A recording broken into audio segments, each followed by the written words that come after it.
মেদিনীপুর থেকে সংযুক্তা আমাদের জন্য নিয়ে এসছে কাঁচা আমের পাতুরি। দারুণ আর্টিস্টিক একটা জিনিস, ভালো করে প্যাকিং করে পাঠিয়েছে।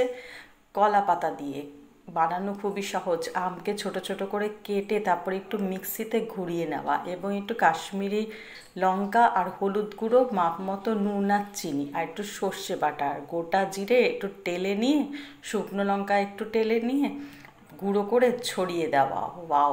তারপর সেটাকে কলা পাতা একটু তেল মাখিয়ে মিশ্রণটা লাগিয়ে আর কড়ার মধ্যে তেল লাগিয়ে এপিট ওপিট একটু কালচে করে সেঁকে নেওয়া। তারপরেই তৈরি হলো কাঁচা আমের পাতুরি। দারুণ সুস্বাদু, খুবই ভালো, এবং গরম ভাতের সাথে এটা খুবই টেস্টি। আমরা তো এরকমভাবে খেতে খেতে দেখি, বাহ, সবাই একদম বাহ বাহ করে উঠলাম, কেয়া বাত। ভিডিওটা দেখে কেমন লাগলো একটু জানাবেন, কমেন্ট করবেন, শেয়ার করবেন আর একটু লাইক দেবেন, আর চ্যানেলটা একটু সাবস্ক্রাইব করবেন। Thank you.